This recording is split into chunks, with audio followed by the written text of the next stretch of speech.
well. But Charles, the Lions don't look themselves at all.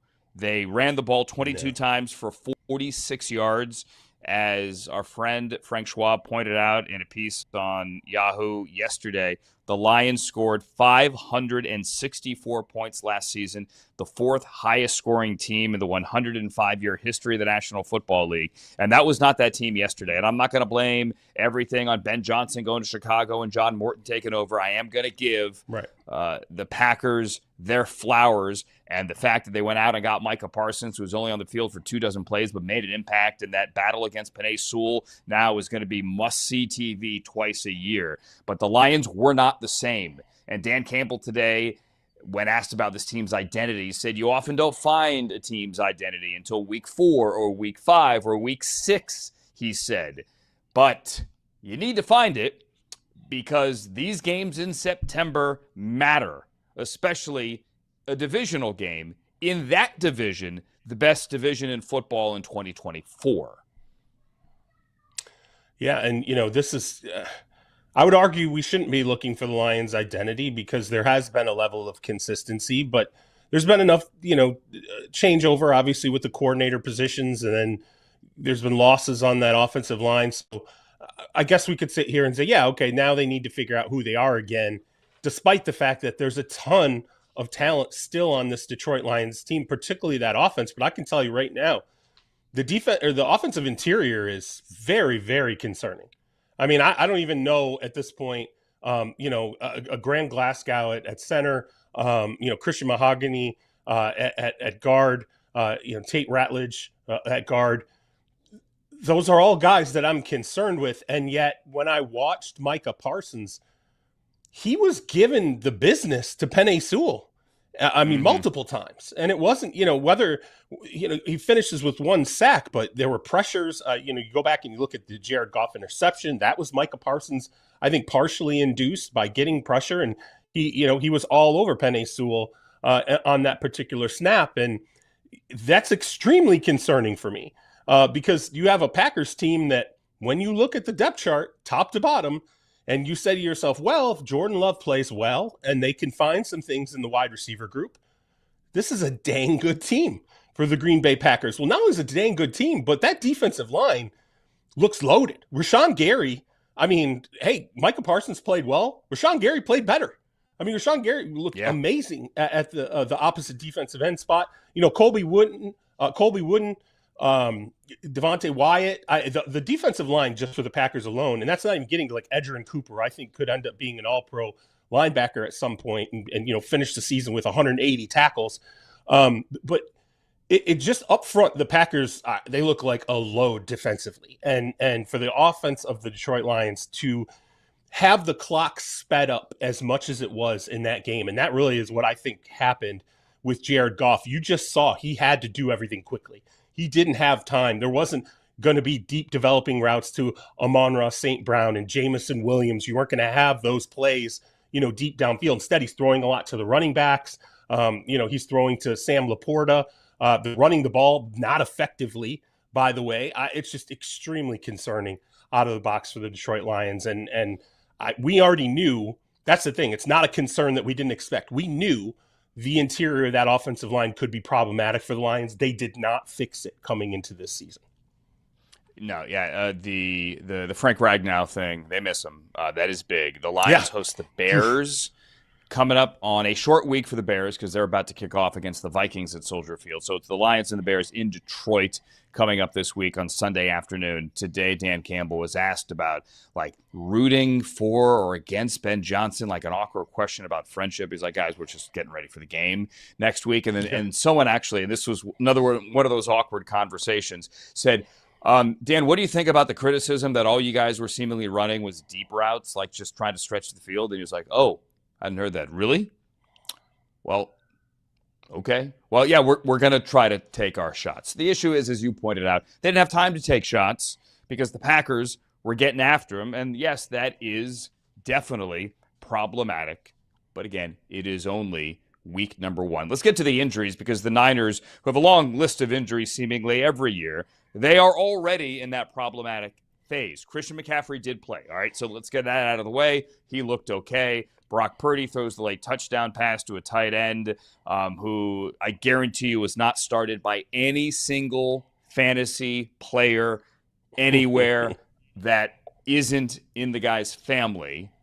That happened. But then we get the word tonight, Charles, that Brock Purdy has both a shoulder and toe injury. So his status might be up in the air for week number 2 for the 49ers as they head to New Orleans to face the Saints. And then there's George Kittle, who colleague Adam Schefter reports could miss multiple weeks with a hamstring injury. You were in Santa Clara to look at the Niners or to visit the Niners during training camp. What were your takeaways?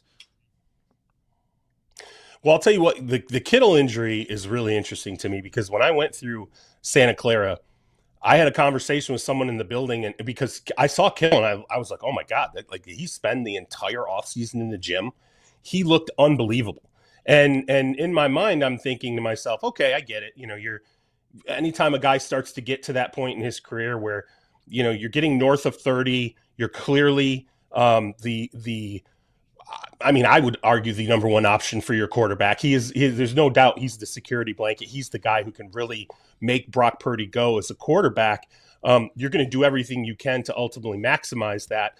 But I mean, he just looks so tuned up in training camp, and having this conversation again with someone in the building, I think there was a little bit of concern where it was like, okay, well, just, you know, you hope there's not an overtraining situation here where you have guys who show up for camp and they are in like insane tip-top shape, and then they get out there and the real games, you know, things start to fly, and what happens? A soft tissue injury. And the hamstring, that's the first thing I thought of when he suffered the hamstring issue. Is I was like, man, I remember having this conversation about how, you know, Kittle had come in and he was just absolutely fine-tuned like a sports car, and then, you know, you get hit with a soft tissue injury early on.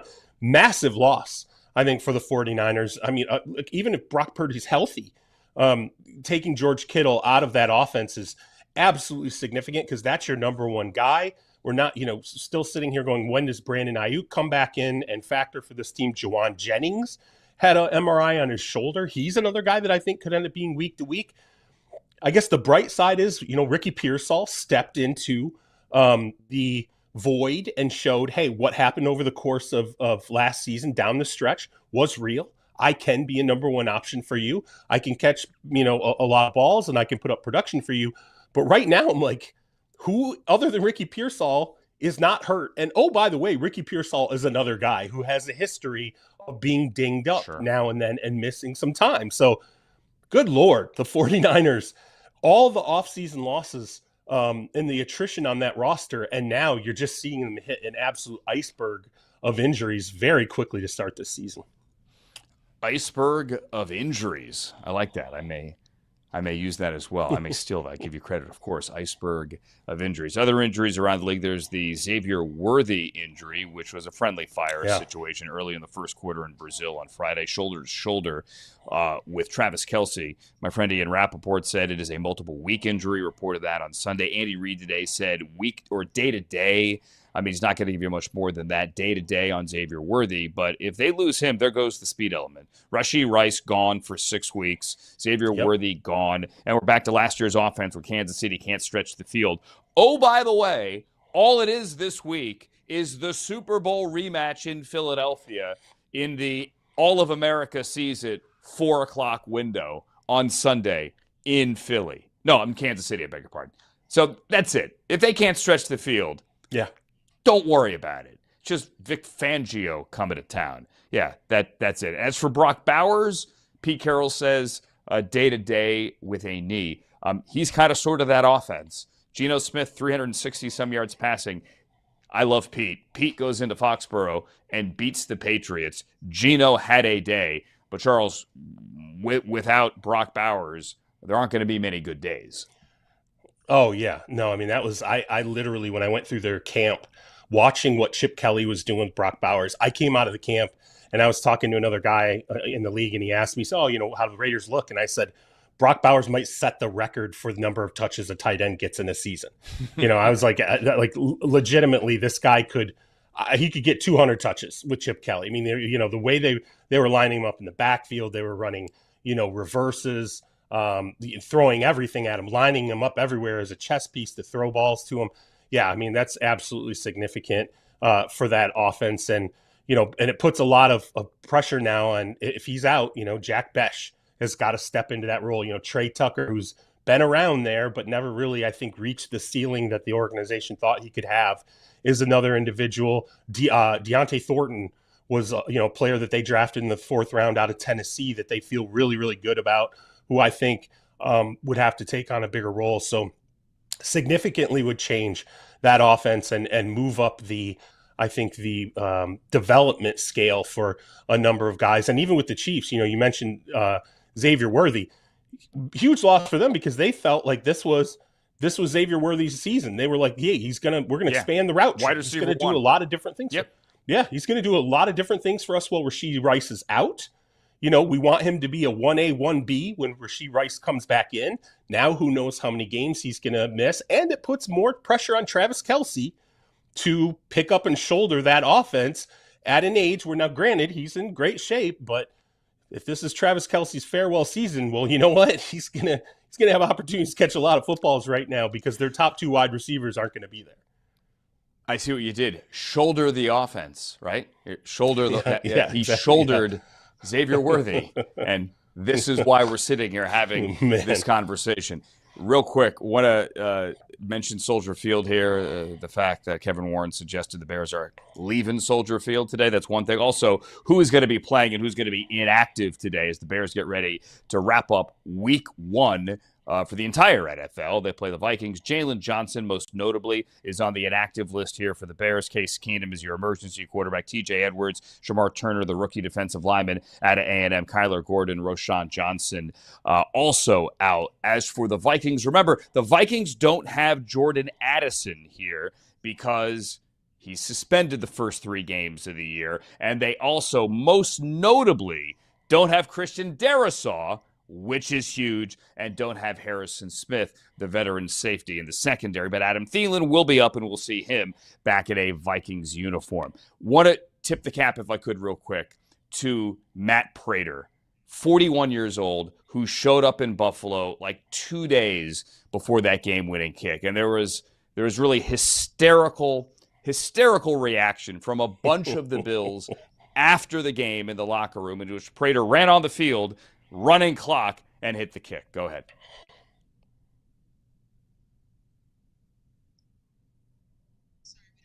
Okay, don't have that sound. Regardless, it's okay. It's okay. Hey, I'll do the sound for you. Andrew, I'll do the sound for you. I thought he was a coach. I thought he was a coach. I thought he was a coach. Yeah. I thought he was a coach. A couple of the Bills were like, when he first walked into the room, we're like, thought he was a coach. Thought he was a coach. On a day in which Younghoe Koo missed a kick at the end and the Bucs got out of there with a 23-20 victory in Atlanta. On a day in which the Browns, if Andre Schmidt had hit his 2 kicks, they would have beaten the Bengals. They held Joe Burrow and the Bengals to 7 yards. 7 in the second half. They would have won the game. On a day in which, once again, Kyle Shanahan wanted to kill Jake Moody, okay? The Niners survived and won that game. Matt Prater, a tip of the cap to you. You won the game.